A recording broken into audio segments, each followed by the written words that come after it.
Hai semuanya, perkenalkan nama saya Regina Subrian. Saya dari Fakultas Keguruan Ilmu Pendidikan. Saya program studi pendidikan ekonomi Universitas HKBP Mense Medan. Saya akan menayangkan video pembelajaran mengenai globalisasi. Selamat menyaksikan. Oke, sebelum kita masuk ke pembelajaran, Miss mau sapa-sapa dulu anak-anak Miss. Selamat pagi anak-anak Miss. Selamat pagi juga Miss. Selamat pagi juga Miss. Oke, sebelum Miss memaparkan materi, Miss mau awal dulu dengan doa. Berdoa dimulai ya nak. Berdoa selesai, amin. Sebelum Miss memaparkan materi baru, Miss mau bertanya dulu mengenai materi kita yang sebelumnya. Sudah sampai mana anakku?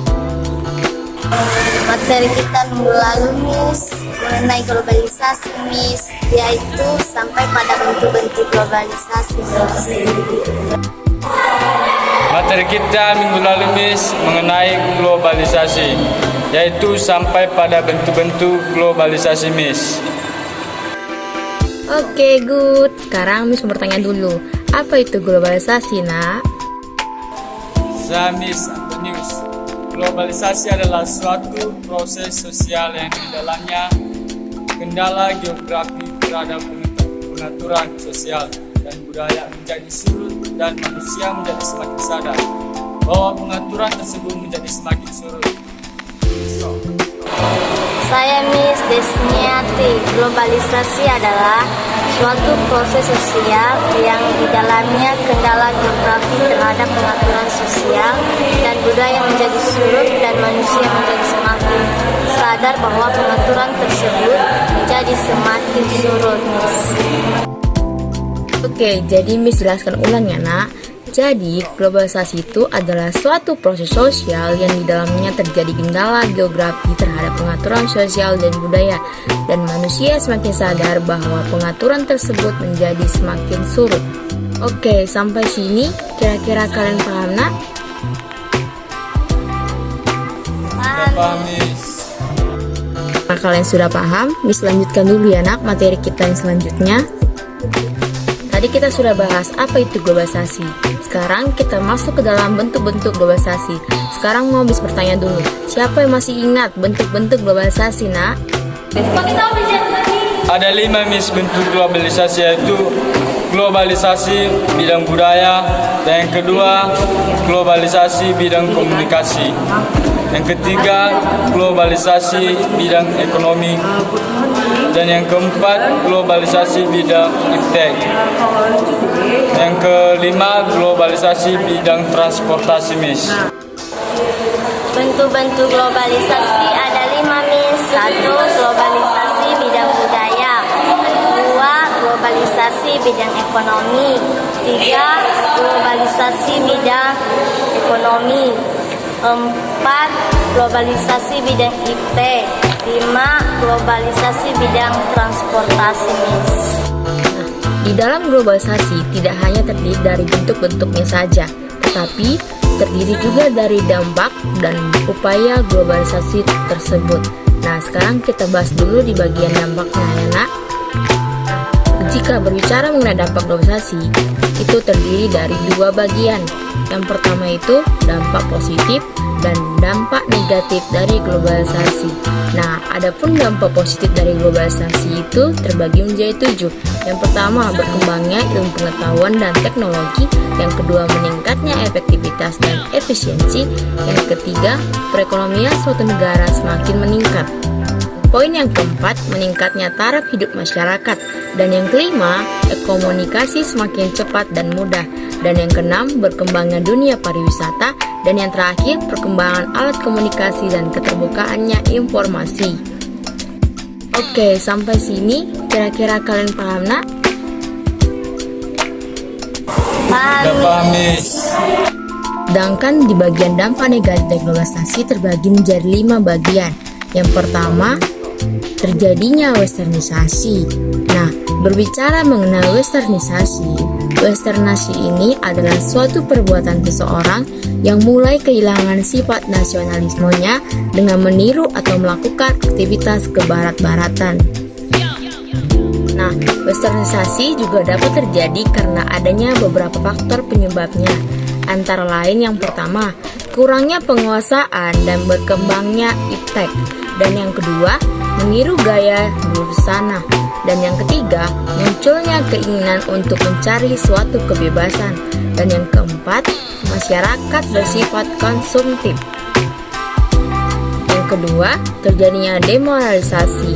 Nah, berbicara mengenai demoralisasi adalah terjadinya pemudaran nilai dan norma sosial di kalangan masyarakat.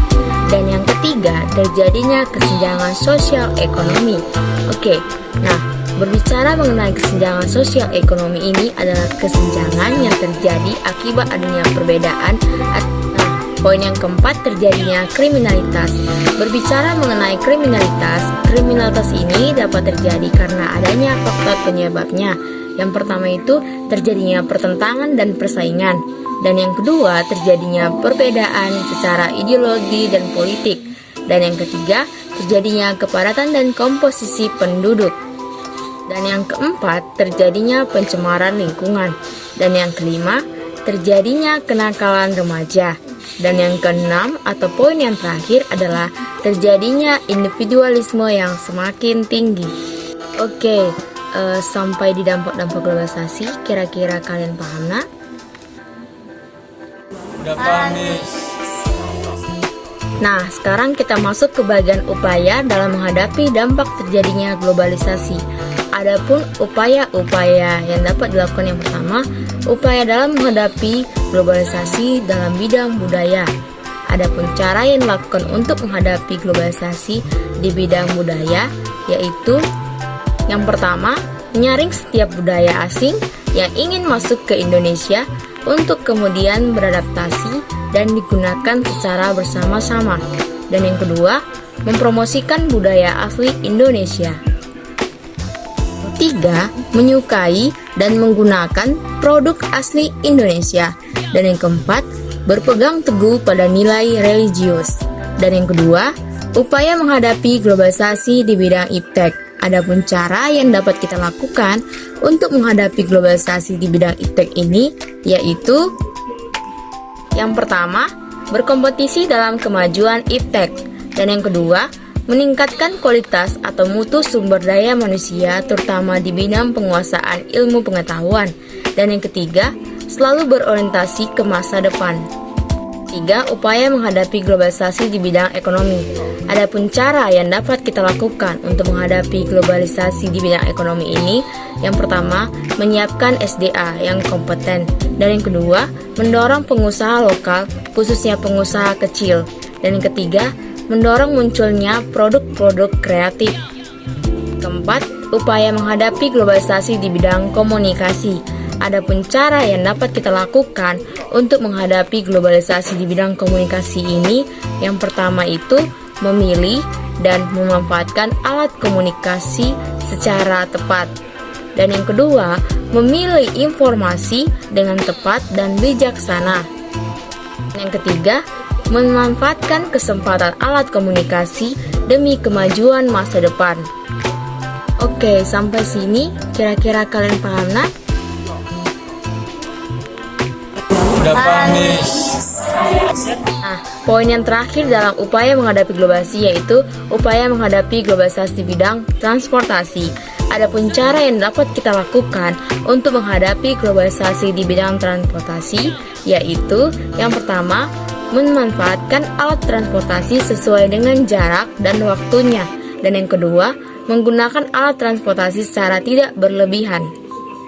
Yang ketiga, menjaga keberadaan alat transportasi lokal. Sampai sini paham nakku? Udah paham nih. Baik, sampai sini dulu pertemuan kita nak mengenai pembelajaran globalisasi. Sampai jumpa di kelas berikutnya. Sekian dari video pembelajaran saya. Terima kasih sudah menonton. Sampai jumpa. Bye-bye.